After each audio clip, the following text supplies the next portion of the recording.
Hello everyone, once again welcome all of you. हमने discuss किया था रोजेसी फैमिली के बारे में, और उसमें हमने कोशिश की थी कि जितने भी टर्म हैं टैक्सोनॉमी के और आपके फैमिलीज़ में जो टर्म यूज़ हो रहे हैं उनको हम कवर करें। ठीक है, तो आज हम सोलेनेसी की तरफ जा रहे हैं। एक और फैमिली है सोलेनेसी फैमिली, जिसको पोटैटो फैमिली कहते हैं और इसको नाइट शेड फैमिली भी कहते हैं। अब इसको इसमें पोटैटो फैमिली इसको क्यों कहते हैं कि इसमें पोटैटो आ जाता है, इसलिए इसको पोटैटो फैमिली कहते हैं। इसको नाइट शेड फैमिली भी कहते हैं। इसको नाइट शेड फैमिली क्यों कहते हैं?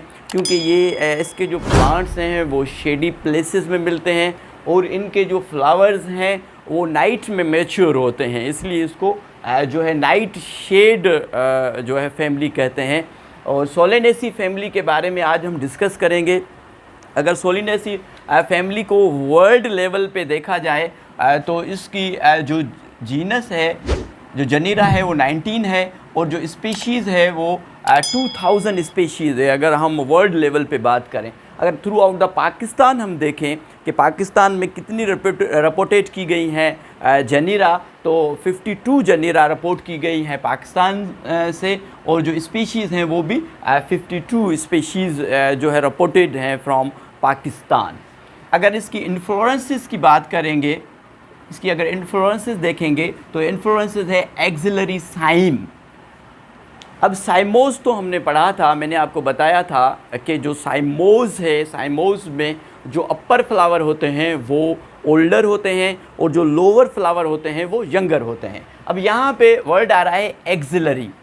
अगर एक प्लांट को आप देखेंगे, प्लांट का बिलफर्ज ये एक स्टेम है, ठीक है, दिस इज अ स्टेम, और जहाँ से पत्ता निकलता है उसको कहते हैं नोड।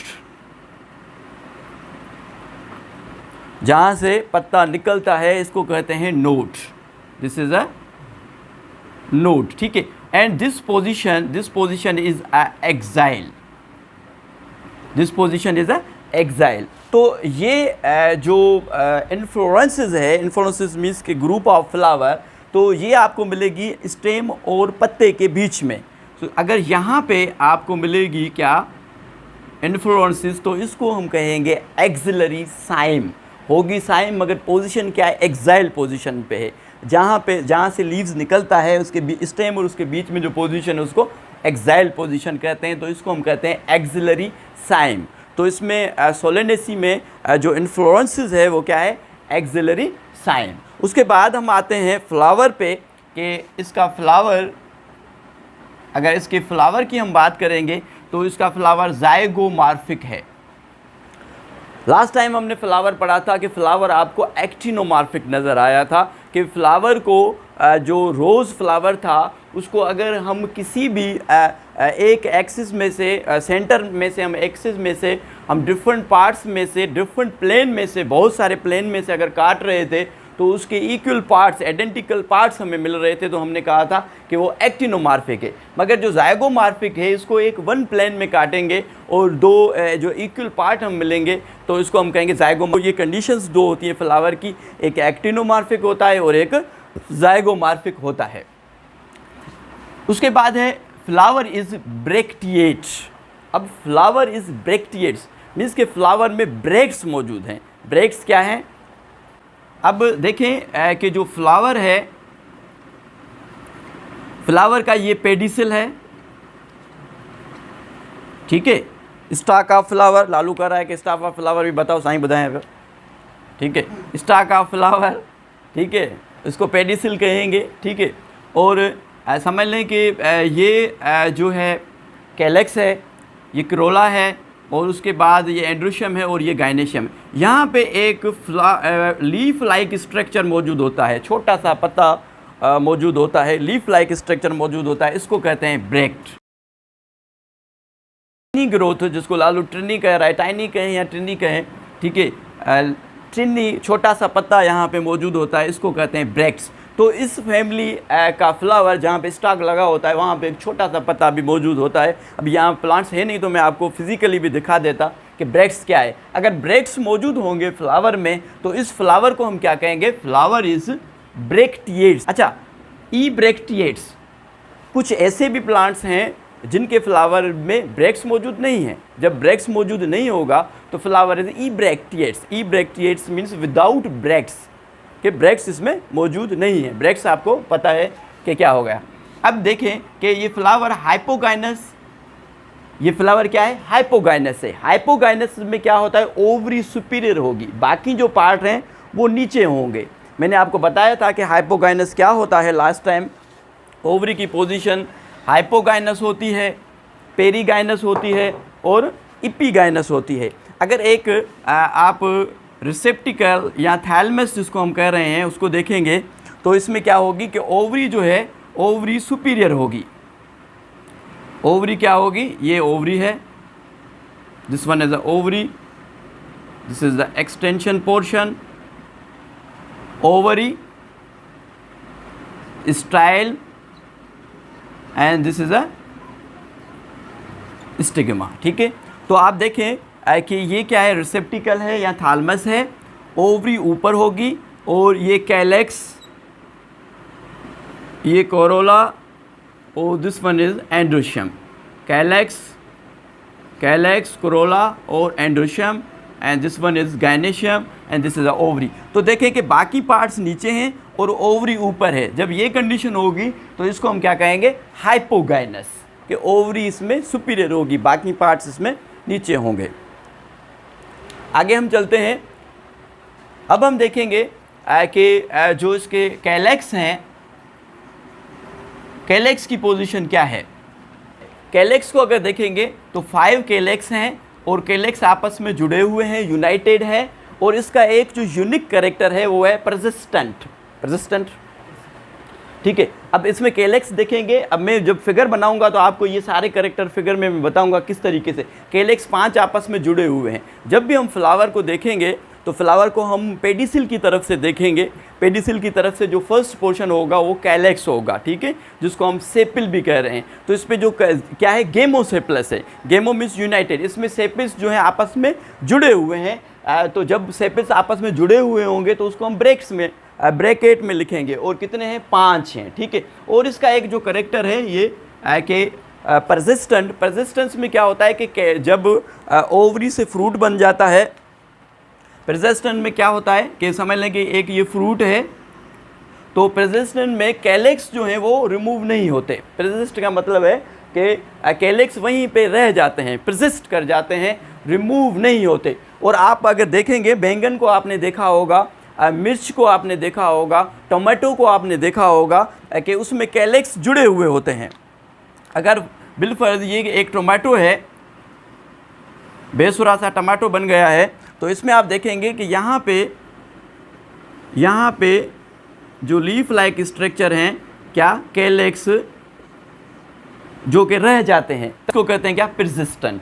तो एक ये करेक्टर है इसका। जब भी आप फ्रूट देखेंगे, जैसे मिर्च है उसको देखेंगे तो उसमें भी आपको कैलेक्स नज़र आएंगे। अगर बैंगन है उसको आप देखेंगे तो उसमें भी आपको कैलेक्स नज़र आएंगे। टमाटो है, टमाटो को आप देखेंगे तो उसमें भी आपको कैलेक्स नज़र आएंगे। तो इसका ये एक यूनिक कैरेक्टर है कि जो सोलेनेसी फैमिली है उसमें जो कैलेक्स हैं वो रिमूव नहीं होते। जब कैलेक्स रिमूव नहीं होंगे और फ्रूट के साथ अटैच होंगे तो इसको कहेंगे परसिस्टेंट पोर्शन, जिसको हम कहते हैं क्या, कोरोला। कोरोला भी इसमें 5 हैं। ठीक है, और 5 आपस में जुड़े हुए हैं।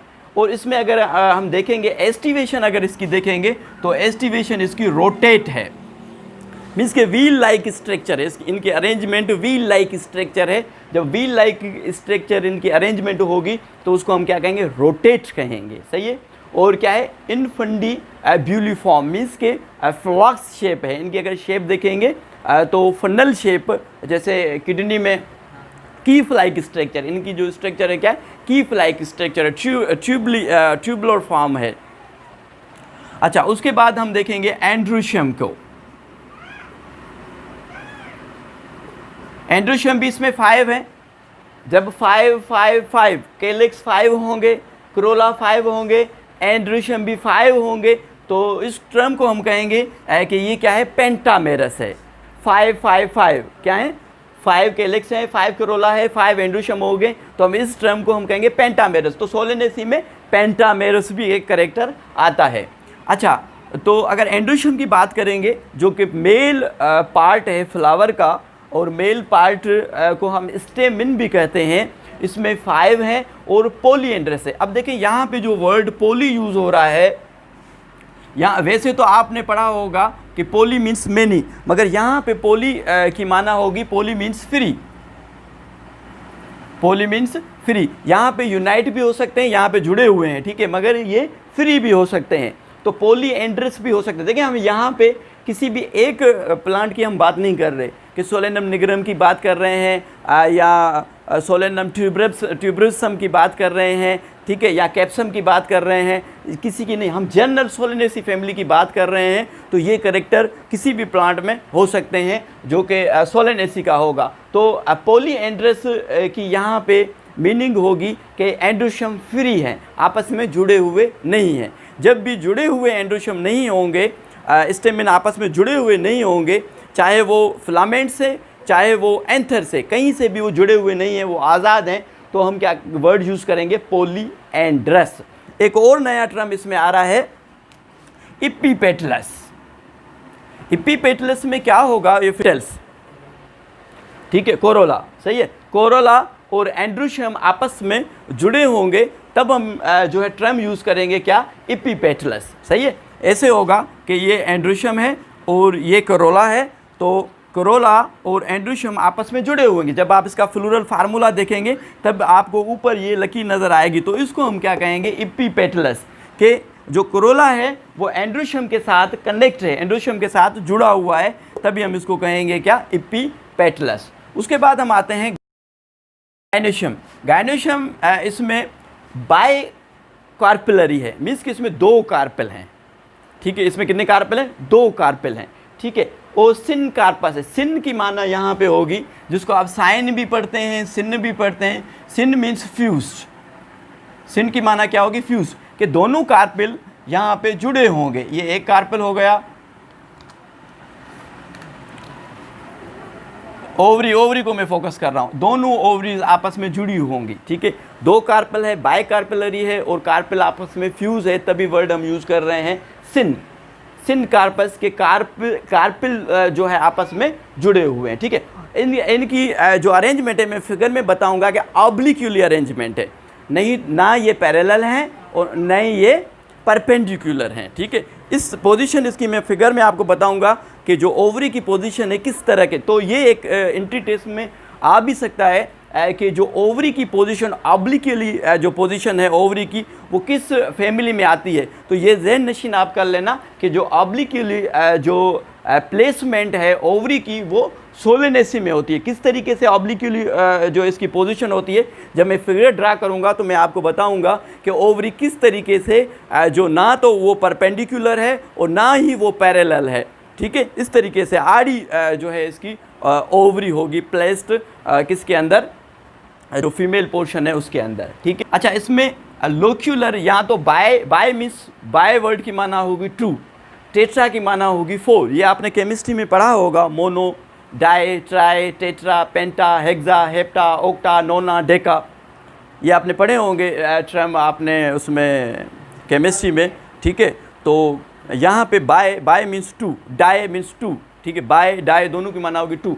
तो ये जो बाय वर्ड है, बाय मीन्स 2, लोक्यूलर। अब लोक्यूल अंदर जो चैम्बर कहें या अंदर जो होल कहें, 2 होंगे। अब देखें इसमें 2 क्यों आ रहे हैं, क्योंकि इसमें ओवरी भी 2 हैं, दोनों आपस में फ्यूज़ हैं, तभी ये जो यहाँ पे बीच में एक सेप्टा बनेगा और ये 2 होल बन जाएंगे, 2 चैम्बर बन जाएंगे, एक चैम्बर ये और एक चैम्बर ये, 2 चैम्बर बन जाएंगे, इसीलिए इसको बायोलोक्यूलर कहेंगे। अच्छा, प्लेसेंटेशन अगर देखेंगे, प्लेसेंटेशन मैंने लास्ट टाइम आपको बताया था कि अरेंजमेंट ऑफ सीड या अरेंजमेंट ऑफ ओव्यूल, के ओव्यूल या सीड की अरेंजमेंट किस तरीके से होती है। तो एक्साइल भी मैं आपको फिगर में बताऊं कि एक्साइल की पोजीशन किस तरीके से होगी, कि जो सेंटर होगा इस एक्साइल आपको कंपाउंड ओवरी में मिलेगी। अब एक सिंपल ओवरी होती है और एक होता है कंपाउंड ओवरी। जैसे मैंने आपको पहले कहा था, जैसे जैसे जो टर्म आते जाएंगे और जो टर्म जिस टर्म से रिलेट करेगा मैं वो आपको बताऊंगा। सिंपल ओवरी, उसमें एक ही ओवरी होगी, उसमें एक ही लोक्यूल होगा। सिंपल ओवरी में एक लोक्यूल होगा और ओवरी भी एक होगी। जब कंपाउंड ओवरी होगी तो उसमें पोजीशन जो है सीड की एग्स। प्लेसेंटेशन मीन्स के अरेंजमेंट ऑफ ओव्यूल। हमने फीमेल पोर्शन देखा था कि ये क्या है, स्टिग्मा है, ये स्टाइल है, और नीचे की तरफ ये होती है क्या, ओवरी होती है। ओवरी के अंदर क्या होते हैं, ओव्यूल्स मौजूद होते हैं। अरेंजमेंट को देखेंगे, arrangement of ovules is called placentation, या arrangement of seed is called placentation. कि हम बीज की अरेंजमेंट देख रहे हैं, ठीक है ना। टमाटो को आप काट के देखेंगे कि उसमें किस तरीके से बीज सेंटर में लगे हुए हैं। आप टमाटो को अगर काटेंगे तो आपको बीज कुछ इस तरीके से नज़र आएंगे। यहाँ पे एक स्विलिंग पोर्शन होगा और यहाँ पे इस तरीके से आपको ये बीज आपको नज़र आएंगे फ्रूट के अंदर। तो जो कंपाउंड ओवरी है उसका जो सेंट्रल एक्सिस है वहाँ पे आपको ओव्यूल्स यानी कि बीज नज़र आएंगे। इस पोजीशन को अरेंजमेंट जो सीड की है, इस पोजीशन को हम क्या कहेंगे, एक्साइल पोजीशन का। Floral formula, floral formula FF मैंने लिखा है, इसका मतलब कि फ्लोरल फार्मूला। उसके बाद हम फ्लोरल फार्मूला के पास आ जाते हैं। अब देखिए ये जो जितने भी करेक्टर ये फ्लावर के, सॉरी यहाँ से फ्लावर के जितने भी करेक्टर हमने पढ़े हैं, ये करेक्टर हम देखेंगे इसमें फ्लोरल फार्मूला में। हमने कहा कि ये जो फ्लावर है ये जायगोमार्फिक है। यहाँ पे जायगोमार्फिक भी हो सकता है तो एक्टिनोमार्फिक, यहाँ पे जायगोमार्फिक है तो जायगोमार्फिक की निशानी ये होगी, ठीक है। फ्लावर क्या है, फ्लावर इज जायगोमार्फिक। कि फ्लावर को आप किसी एक प्लेन से काट सकते हैं, मज़ीद एक से ज़्यादा नहीं काट सकते। अगर एक प्लेन से काटेंगे तो दो इक्वल जो है हॉर्स बनेंगे या दो इक्वल पोर्शन बनेंगे, तो उसको जायगोमार्फिक कहेंगे। हमने फ्लावर में देखा कि फ्लावर में आपको एंड्रोशियम भी नज़र आए, ये वाले एंड्रोशियम, और फ्लावर में आपको गायनेशियम भी नज़र आए। इसलिए हमने कहा कि ये फ्लावर क्या है, जायगोमार्फिक है। और फ्लावर में मेल भी मौजूद है तो फ्लावर में फीमेल पार्ट भी मौजूद है। जब फ्लावर में मेल और फीमेल दोनों पार्ट मौजूद होंगे तो फ्लावर को हम कहेंगे कि फ्लावर क्या है, बायसेक्सुअल है, या फ्लावर को हम हर्मोफ्रोडाइट भी कहेंगे। बायसेक्सुअल और हम हर्मोफ्रोडाइट एक ही बात है। तो ये फ्लावर क्या है, फ्लावर इज बायसेक्सुअल या हर्मोफ्रोडाइट, ठीक है। अच्छा, उसके बाद कैलेक्स अगर देखेंगे तो कैलेक्स हमने कहा कि कैलेक्स कितने हैं, 5 हैं। इसमें कैलेक्स 5 हैं और पांचों के पांचों आपस में ज्वाइंट हैं, जुड़े हुए हैं, ठीक है। उसके बाद करोला हमने देखा कि जो करोला है, करोला कितने हैं, 5 हैं और पांचों आपस में जुड़े हुए हैं, ठीक है। उसके बाद हमने देखा कि एंड्रोशियम कितने हैं, 5 हैं। या तो ये 5 फ्री होंगे या तो ये 5 आपस में ज्वाइंट होंगे। अगर ज्वाइंट होंगे तो इनको आप ब्रैकेट में लिखेंगे, अगर फ्री होंगे तो आप ब्रैकेट नहीं लगाएंगे, ठीक है। ब्रैकेट का मकसद ये है कि ये आपस में जुड़े हुए हैं। अगर ब्रैकेट नहीं लगाएंगे तो ये फ्री हैं, अगर ब्रैकेट लगाएंगे तो ये आपस में जुड़े हुए हैं। अब देखें कि इसमें एक और टर्म है कि जो करोला है वो एंड्रोशियम के साथ अटैच है। करोला एंड्रोशियम के साथ अटैच है। ऊपर फार्मूले में, बुक भी आप खोल के रखे सामने, ऊपर अगर फार्मूले में देखेंगे कि ऊपर लकीर है, इसका मतलब कि ये क्या है, इपीपेटलस है। इपीपेटलस का मकसद ये है कि करोला एंड्रोशियम के साथ ज्वाइंट है। तो यहाँ पे हम टर्म यूज़ करेंगे इपीपेटल। देखिए एक फार्मूले में पूरे आपके टर्म आ रहे हैं। अगर इस फार्मूले को आप ज़हन नशीन कर लेंगे तो ये करेक्टर आप एग्जाम में खुद ही लिख सकते हैं, ठीक है। उसके बाद गायनेशियम देखेंगे, जी फॉर गायनेशियम है, ठीक है। गायनेशियम कितनी है, हमने कार्पेलरी कहा, क्या कहा इसमें, गायनेशियम बाय कार्पेलरी है। एक्चुअली यहाँ पे क्या है कि वीकली जायगोमार्फिक है, ठीक है, वीकली जायगोमार्फिक है। तो ये देखें, ये मैं बात ये कर रहा हूँ, ये जनरल फैमिली की बात कर रहा हूँ, ठीक है। तो आप एक्टिनोमार्फिक भले लिख लें, ठीक है, आपकी मर्ज़ी है। तो मैंने पहले ही कहा था, यहाँ पे मैंने लिखा एक्टिनोमार्फिक था, बाद में मैंने मिटा दिया था। तो वीकली जायगोमार्फिक है और जो है स्ट्रांगली हम कहें तो वो एक्टिनोमार्फिक है, सही है। अच्छा, गायनेशियम समझ में जी, गायनेशियम की हम जी फॉर गायनेशियम की हम बात करेंगे। हमने कहा कि बाय कार्पेलरी मीन्स कि 2 कार्पेल हैं। ठीक है, तो ये 2 आ गए। अगर आपस में जुड़े हुए होंगे तो इनको हम ब्रैकेट लगाएंगे कि 2 कार्पेल हैं वो आपस में जुड़े हुए हैं, क्योंकि इस फ्लावर में हमने पहले कहा कि ये फ्लावर क्या है, हाइपोगाइनस है। तो हाइपोगाइनस में आप याद रखिएगा कि ओवरी क्या होगी, सुपीरियर होगी। जब ओवरी सुपीरियर होगी तो जी के नीचे आप लकीर लगा देंगे, इसका मतलब ये हुआ कि ओवरी सुपीरियर है। अगर किसी फ्लावर में ओवरी इन्फीरियर होगी, मीन्स के ओवरी नीचे होगी, जैसे कि इपीपेटलस में होता है, इपीगाइनस में होता है, ओवरी जो है इन्फीरियर होती है, बाकी पार्ट्स ऊपर होते हैं, तो इस कंडीशन में आप लगाएंगे ये ऊपर की तरफ एक लकीर लगाएंगे। इसका मतलब क्या हुआ कि ओवरी क्या है, ओवरी इज इन्फीरियर। मगर यहाँ पे इस फैमिली में कंडीशन क्या है कि ओवरी क्या है, ओवरी इज सुपीरियर। अब हम देखते हैं इसका फ्लोरल फार्मूला। इस पूरे जो हमने बात की है इसको हम फ्लोरल फार्मूला में समझने की कोशिश करते हैं। फ्लोरल फार्मूला को आप देखेंगे, जो में कैलेक्स हैं, कैलेक्स कितने हैं, 5 हैं।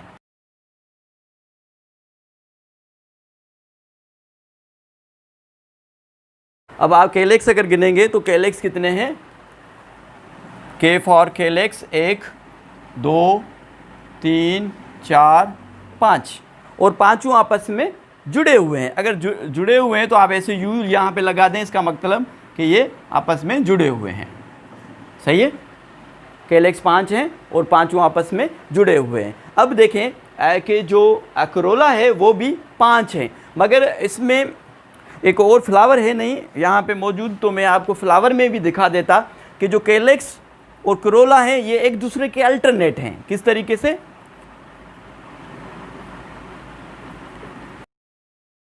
कैलेक्स कितने हैं, 5 हैं, करोला कितने हैं, 5 हैं। कैलेक्स और करोला एक दूसरे के अल्टरनेट हैं। एक ये हो गया, देखें इसकी पोजीशन यहाँ पे है तो इसकी पोजीशन यहाँ पे है। फिगर में ये आपने ध्यान रखना है।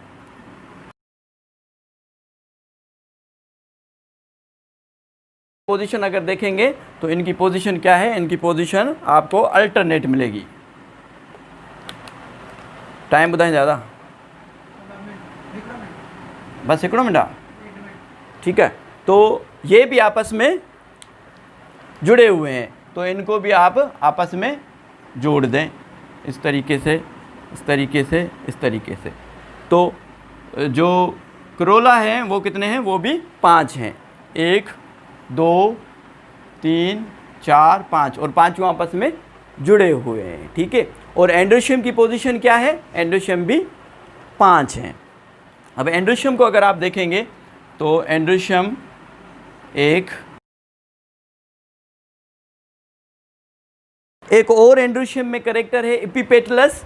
एपिपेटलस को अगर यहाँ पे आप देखेंगे कि एंड्रोशियम पेटल के साथ जुड़ा हुआ है। जब एंड्रोशियम पेटल के साथ जुड़े होंगे तो हम इस टर्म को क्या कहेंगे, इसको हम क्या कहेंगे, एपिपेटलस। अब देखें जो फ्लोरल डायग्राम है ये क्या है, फ्लोरल डायग्राम है। फ्लोरल डायग्राम भी आपको ये सारे करेक्टर बता रहा है कि इस फैमिली में क्या करेक्टर हो सकते हैं। 3 पोर्शन ये हो गए, कैलेक्स, करोला और एंड्रोशियम, ठीक है। अब हम देखेंगे गायनेशियम। गायनेशियम को अगर ओवरी को आप फोकस करेंगे, अगर ओवरी को आप फोकस करेंगे तो ओवरी की जो पोजीशन है कुछ इस तरीके से, ओब्लिकली, और ये वाला जो पोर्शन है ये स्विलिंग पोर्शन होता है। यहाँ पे दिस पोर्शन इज स्विलिंग पोर्शन। अब देखेंगे ओवरी की जो पोजीशन है क्या है, ऑब्लिकली है, मीन्स के ना तो ये पैरेलल है और ना ही ये परपेंडिकुलर है। अब देखें ओवरी की पोजीशन कुछ इस तरीके से है, तो ये एक करेक्टर है कि ओवरी प्लेस्ड ऑब्लिकली, ठीक है। अब समझ में आ गया कि ऑब्लिकली के किस तरीके से ओवरी होती है। अब देखें ये बायलोक्यूलर है, एक लोक्यूल ये बन गया, एक लोक्यूल ये बन गया, और एक्चुअली ये 2 ओवरीज हैं जो कि आपस में फ्यूज़ हैं। अगर इनकी आप सीड देखेंगे तो तो सीड क्या है कि जो सेंट्रल एक्सिस है यहाँ पे इनके जो ओव्यूल्स हैं वो लगे होते हैं कुछ इस तरीके से। तो इस पोजीशन को जो ओव्यूल की ये पोजीशन है तो इसको हम क्या कहेंगे, जो प्लेसेंटेशन है वो क्या है, एक्साइल है। मेन एक्सिस जो है उसके जो है सराउंडिंग जो है ओव्यूल हैं, तो इसको हम क्या कहेंगे, एक्साइल कहेंगे। ठीक है, सही है। तो अब हम चलते हैं इसकी इकोनॉमिक, देखें कि इसकी क्या इम्पोर्टेंस है। अगर इकोनॉमिकली हम बात करेंगे तो इसके यूजेस की अगर हम बात करें तो इसमें जो है ड्रग्स प्रोवाइड होती हैं, जो फूड हैं वो, और जो ऑर्नामेंटल प्लांट्स हैं वो हमें मिलते हैं, और जो पर ठीक है वो है सोर्स ऑफ विटामिन ए और विटामिन सी सोर्स है। यहाँ पे एक वर्ड लिखा हुआ है वर्न, और VERN, ठीक है, वर्न और फिर डॉट होगी। काफ़ी ऐसी भी फैमिलीज़ होती हैं कि यहाँ पे डॉट लगा हुआ होता है, ये भी मैं बताऊँगा, और यहाँ पे ये निशानी होती है, इसके बारे में भी मैं आपको बताऊँगा। ये भी टेक्निकल टर्म्स हैं। जो मेरी कोशिश ये होगी कि जो टर्म आ रहे हैं आपके बुक में जो पेस्ट किए हुए हैं तो वो मैं आपको क्लियर करवाऊँ। तो वर्ण की माना होगी कि अगर वर्ण लिखा हुआ है और आगे जो नाम लिखा हुआ है, वर्ण की यहाँ पे मीनिंग होगी कि लोकल नेम। वर्ण इंडिकेट करता है कि ये जो नाम लिखा हुआ है, जैसे रस भरी लिखा हुआ है, ठीक है, वर्ण के आगे ग्राउंड चेरी लिखा हुआ है, तो इसका मतलब ये होगा वर्ण जहाँ पे लगेगा इसका मतलब कि ये लोकल नेम है। अगर यहाँ पे हम रस भरी कह रहे हैं तो किसी और इलाके में इसको कुछ और कहा जाएगा, मगर ये साइंटिफिक नेम नहीं है। सही है, जैसे फाइसीलिया है ना। अब देखिए ये जो रस भरी है, रस भरी को हस्क टमाटो भी कहते हैं। अब हस्क टमाटो क्या है और हस्क टमाटो इसको क्यों कहते हैं? हस्क टमाटो है क्या कि हस्क टमाटो में जो कैलेक्स होता है वो कैलेक्स के अंदर, समझें ये कैलेक्स है और कैलेक्स के अंदर फ्रूट होता है, कैलेक्स के अंदर फ्रूट होता है, और ये एक शेप ऐसी बनाता है ब्लेडर शेप। इसकी शेप होती है ब्लेडर, जैसे गॉल ब्लेडर होता है उस तरह का एक शेप बन जाता है, और इस शेप को कहते हैं हस्क। ठीक है, और इस फ्रूट को कहते हैं क्या, हस्क टोमेटो फ्रूट। तो हस्क की मायना समझ में आ गई कि क्या है, जो कैलेक्स के अंदर जो है फ्रूट क्लोज होता है, हाँ, ब्लेडर शेप बनाता है, और जो कैलेक्स है उसके अंदर फ्रूट क्लोज होता है और शेप बनाता है, ब्लेडर शेप बनाता है। इस फॉर्म को हस्क कहते हैं, और इस रस भरी को क्या कहते हैं, हस्क टोमेटो भी कहते हैं। जो इसकी प्रोडक्शन है, ठीक है। अच्छा, यहाँ इसमें से जो अगर मेडिसिनली मेडिसिन की हम बात करें मेडिकल इंडस्ट्री में, तो एट्रोपाइन है, ठीक है, और क्या है, ड्यूटेराइन है, ठीक है, और जो है ये कहाँ से मिलती है, एट्रोपा बेलोडोना से मिलती है। तो एट्रोपाइन जो है नर्वस सिस्टम में यूज़ होती है। आज हमने सोलेनेसी फैमिली के बारे में पढ़ा है। सोलेनेसी फैमिली के फ्लोरल कैरेक्टर हमने देखे। सोलेनेसी फैमिली के फ्लोरल कैरेक्टर में हमने कैलेक्स देखा, करोला, एंडोशियम, गाइनेशियम देखा। उसके बाद हमने जो इसके जो यूनिक कैरेक्टर हैं उस पे अगर हम थोड़ी सी और रोशनी डालें तो हम इस फैमिली की पहचान कैसे कर सकते हैं कि अगर फ्रूट को आप देखेंगे तो उसमें कैलेक्स अभी तक लगे होंगे। तो फ्रूट, हाँ, अगर फ्रूट में कैलेक्स लगे होंगे तो इसका मतलब कि कैलेक्स परसिस्टेंट हैं, कि कैलेक्स ख़त्म नहीं होते, फ्रूट के साथ अटैच हो जाते हैं। दूसरी इसकी ये जो ख़ास बात है कि ओवरी ऑब्लिक्यूली प्लेस्ड होती है, कि ना ही परपेंडिकुलर होती है और ना ही जो है वो पैरेलल होती है, ओवरी ऑब्लिक्यूलरी जो है प्लेस होती है, ठीक है, और बायलोक्यूलर होती है। मेरे को आए सवाल क्लियर है? आगे चलें, ठीक है। लालू